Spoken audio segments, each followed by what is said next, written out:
What if I told you that the song voted as the worst track in the history of sound started its life as a depressing poem about bars going out of business? The people singing it didn't even like it. They only did it because they wanted to buy boats and never have to work again. The ultimate anthem of selling out was written by a guy who was trying to complain about selling out. Here's how Starship built a city on rock and roll and then got evicted. So the story starts with a guy named Bernie Taupin. And if you know anything about music, you know that Bernie is the guy who writes the words for Elton John. He wrote Rocket Man, Tiny Dancer. The guy has a job. He writes serious words for serious songs. However, it's the mid-80s, and the music business is changing. It's getting weird. It's turning into plastic. And Bernie is living in Los Angeles. Bernie likes to go out. He likes to go to clubs. He likes to see live bands play instruments. Loves the smell of stale beer and the sound of guitar feedback. But he notices something really bad. The clubs are closing. The venues where he used to see cool bands are getting shut down. And they're not being replaced by new clubs. They're being bought by corporations. They're being turned into parking lots or office buildings. The live music scene in LA is dying. And Bernie takes this personally. So Bernie goes home one night and he's feeling really bummed out. He's pissed. He decides to write about it. So he sits down and he starts writing this poem. And it's not a happy poem. It's a dark lament, a funeral dirge for the music scene. Writes lines about how the police are shutting things down. He writes about how the corporations are winning. Writes about Marconi plays the mamba, which honestly may make no sense, but he writes it anyways because he's feeling kind of moody. He's trying to say that radio is dead and the corporate suits have taken over. The original title of this poem is not We Built This City. It doesn't yet have a title. It's just a sad scribble on a piece of paper. Bernie's not thinking about stadiums. He's thinking about empty dive bars. So he sends these lyrics to a guy named Martin Page. Now, Martin Page is a musician and a composer. He gets the lyrics and he reads them. He sees that Bernie's upset, that dark tone. So Martin Page sits down at his keyboard, starts coming up with some music to match the words. And the music he writes is moody. It's mid-tempo. Sounds like something you would listen to while driving through the rain at 3 a.m. thinking about your ex-girlfriend. It's a dark electronic song. It respects the lyrics, treats the subject with weight. So Martin creates a demo for this song, and he thinks he has something pretty cool. He thinks he has a song that captures the feeling of losing something that you love. However, he doesn't know that he just handed a loaded gun to the 1980s music industry. He thinks he made art, but the industry, of course, does not want art. The industry wants noises that make teenagers buy Pepsi. And that is exactly where this demo is heading. It's heading straight into the meat grinder. The industry is hungry, and it eats sad poems for breakfast. So now we need to talk about the band. You know the band, or at least you think you know the band, and this is where it gets messy. In the 1960s, there was a band called Jefferson Airplane. They were huge. They're the sound of the counterculture. Sang about White Rabbit, Somebody to Love. They were weird and psychedelic. They were cool. Grace Slick was the singer. She was scary and awesome at the same time. She'd stare in the camera like she wanted to eat your soul. But then the 60s ended, and then the 70s ended, and things fell apart. Band members started fighting. They hated each other. Paul Kantner, the one who's one of the main guys, quits. He takes his ball and he goes home. By ball, I mean the name Jefferson. He sues the rest of the band. He says, "You guys cannot be Jefferson Airplane. You cannot be Jefferson Starship. You cannot use the word Jefferson." He wins. So now it's 1984. The remaining members are stuck. They have Grace Slick. They have Mickey Thomas, who's the dude with a really high voice, and a few others. But they don't have a name, so they just call themselves Starship.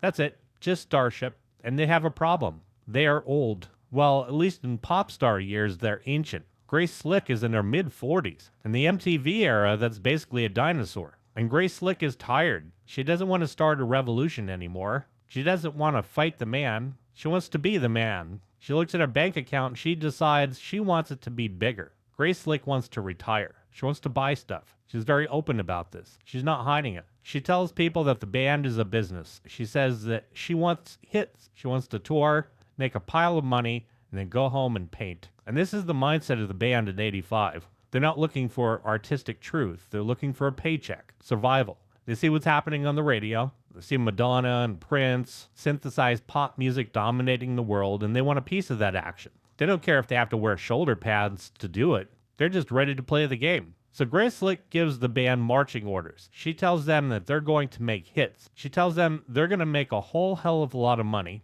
and then they're going to quit. This is not a secret plan, this is the whole plan. The band is operating as an 80s arena pop act. They've officially shed their psychedelic skin. No more hippies. They're now employees of a corporation called Starship, and business is about to pick up.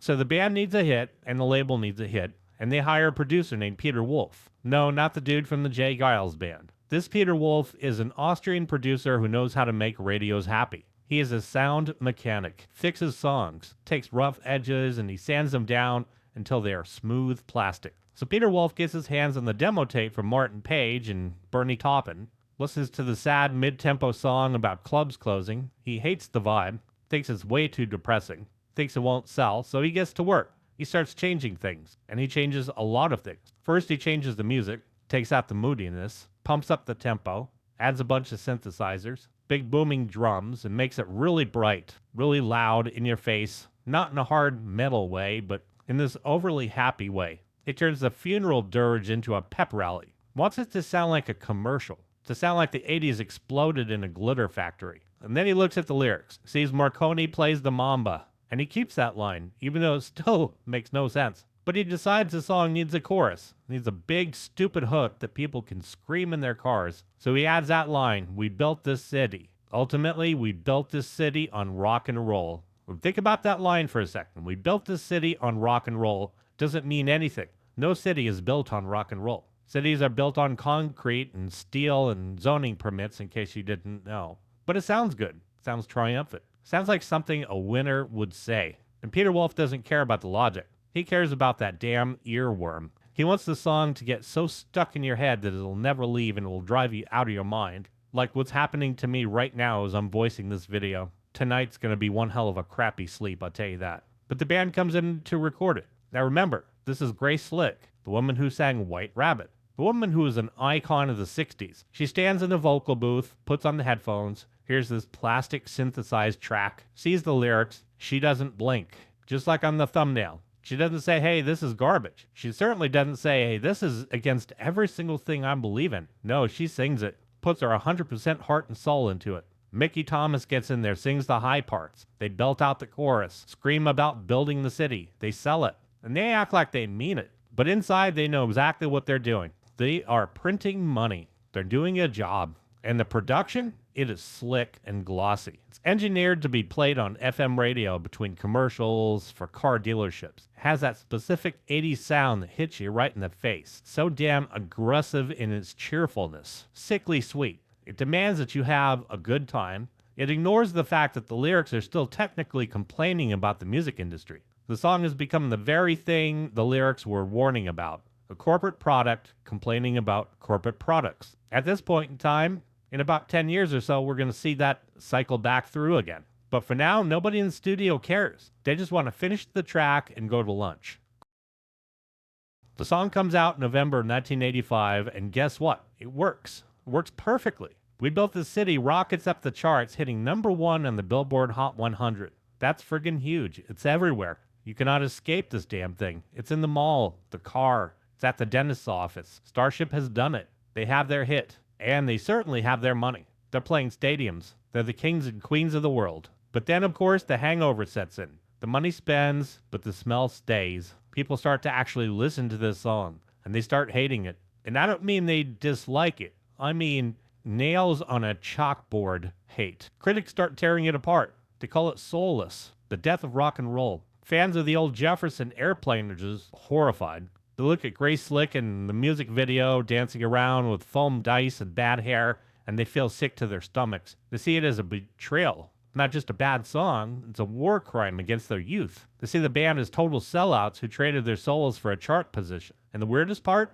The band's like, yeah, that's what we did. Grace Slick does not defend the song. She doesn't try to say it has some kind of hidden meaning. She openly mocks it. In interviews, she's like, we built the city on rock and roll? There isn't any city built on rock and roll. She calls the song pretty stupid. She says she didn't believe a single word of the lyrics, and then she maintained they did it for the money. She treats her own #1 hit like a bad joke. Bernie Taupin is even worse. He's embarrassed. He hates that his dark poem turned into this freaking monster. Calls it a very low point in his career. He says the finished song is far removed from what he intended, so he distances himself from it.